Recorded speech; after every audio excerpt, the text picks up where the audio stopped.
Welcome to VS fame channel. VS fame channel subscriber பண்ணாதவங்க subscriber பண்ணிக்கோங்க. கூடவே இருக்கிற பெல் பட்டனை கிளிக் பண்ணிக்கோங்க. இன்றைக்கி வந்து அரைச்சி வச்ச குழம்பு வைக்க போகிறேன். அரைச்சி ஊற்றின குழம்புன்னு சொல்லுவாங்க. அரைச்சி வச்ச குழம்புன்னு நான் சொல்கிறேன். அரைச்சி ஊற்றின குழம்பு தான் நான் வைக்க போகிறேன். இப்போ அதுக்கு எண்ணெய் ஊற்றிக்கலாம். எண்ணெய் ஊற்றின்னு இப்போ கடுகு போட்டுக்கலாம். வெந்தயம், முதல்ல வெந்தயம்,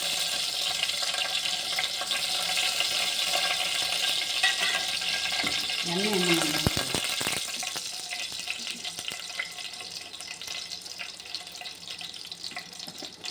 வெந்தயம், இப்போ கடுகு,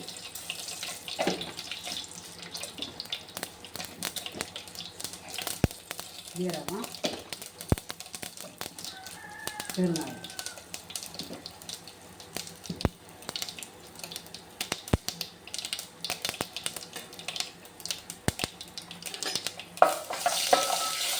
எல்லாத்தையும் போட்டாச்சு. இப்போ நம்ம சின்ன வெங்காயத்தை போட்டுக்கலாம். சின்ன வெங்காயம் ஒரு 100 கிராம் ஊற்றி வச்சுக்கலாம். அதை போட்டுக்கலாம். பூண்டு இஞ்சி தட்டி வச்சுருக்கிறேன். அது வாசனைக்காக பருப்பில் பூண்டு போட்டு தான் வேக வைக்கிறேன். இந்த வாசனைக்காக போட்டுருக்கிறேன் இஞ்சி பூண்டு.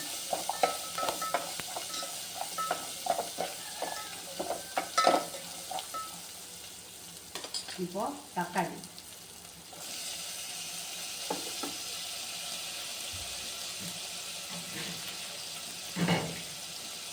இப்போ அதுக்கு தேவையான உப்பு,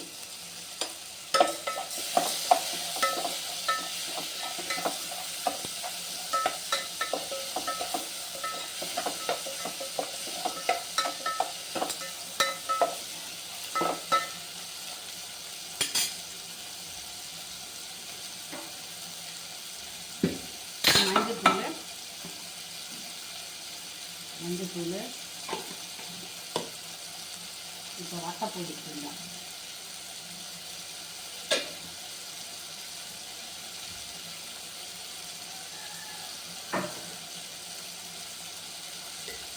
இப்போ அதுக்கு மிளகாய் தூள், குழம்பு மிளகாய் தூள்,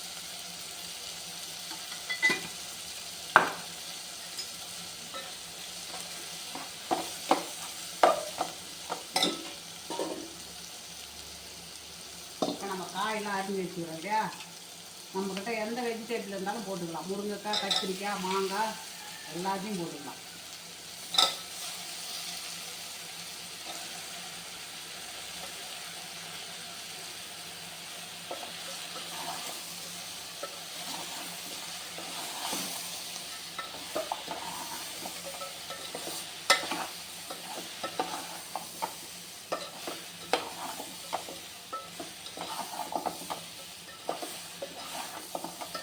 இப்போ இதில் நம்ம வந்து பருப்பு ஊற்றிக்கலாம். பருப்பு ஏற்கனவே வேக வச்சா பருப்பை ஊற்றிக்கலாம். பருப்பு, புளி தண்ணி, அது கூட புளி தண்ணி,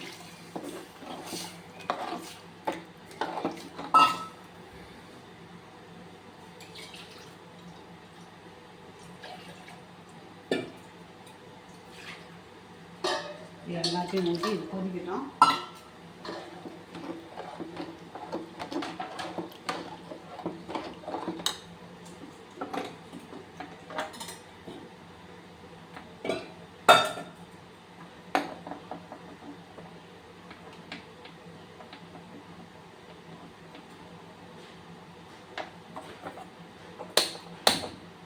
இப்போ இதை தூக்கி இந்த பக்கம் வச்சுட்டு அது கொதிக்கட்டும். அதுக்குள்ளே நம்ம இதில்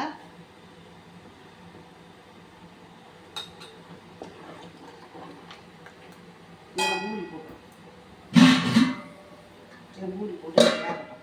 அதுக்குள்ளே நம்ம இதில் வந்து வறுக்க வேண்டியதெல்லாம் வறுத்துக்கலாம். அதை போட்டாச்சு, குழம்பு கொதிக்க வேண்டியது தான் அது.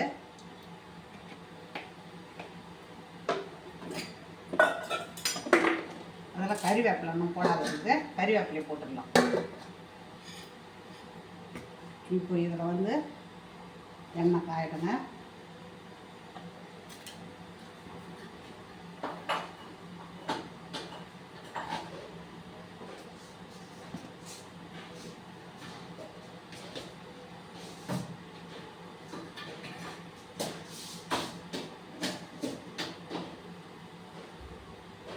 இப்போ நம்ம மல்லி போட்டுக்கலாம். மல்லி, ஜீரகம், பெரிய ஜீரகம், மிளகு இது எல்லாத்தையுமே நம்ம போட்டுக்கலாம். இதை நல்லா வறுத்துக்கலாம்.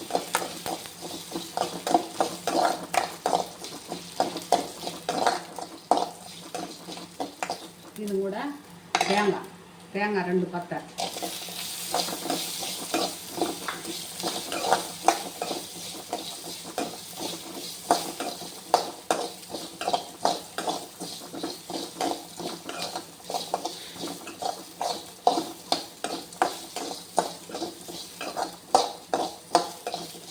இந்த வறுபட்டதும் நம்ம இறக்கி ஆற வச்சு அரைச்சி அதில் ஊற்றி இறக்கிட வேண்டியதுதான்.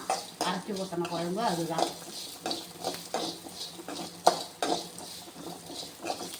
நல்லா வெஜிடபிள்லாம் போட்டு சூப்பராக இருக்குங்க. நம்ம கையில் எந்த வெஜிடபிள் இருந்தாலும் போட்டுக்கலாம். அரைச்சி விட்ட குழம்பு அவ்வளோ சூப்பராக இருக்கும். தேங்காயும் நல்லா வதக்கிடுறோம், அதனால் இது நல்லா அருமையாக இருக்கும்.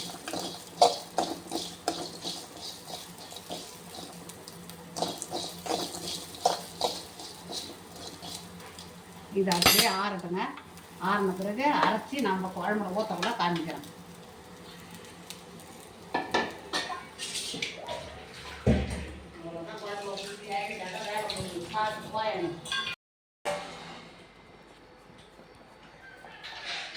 காய் நல்லா வெந்து போச்சுங்க. காய் சூப்பராக வந்தது. இப்போ நம்ம அரைச்சதை ஊற்றிக்கலாம். அரைச்சதை ஊற்றி கொதிக்க வச்சு அப்படியே இறக்க வேண்டியதுதான்.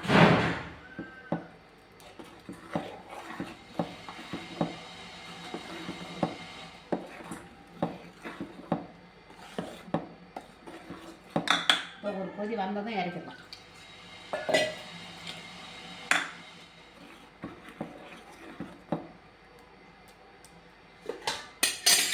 ஒரு கொதி வரட்டுங்க. அப்படியே வை, அப்படியே வச்சு தான் கறி வந்து போட்டு அப்படி போட்டு இறங்கி இட்லி எடுமா.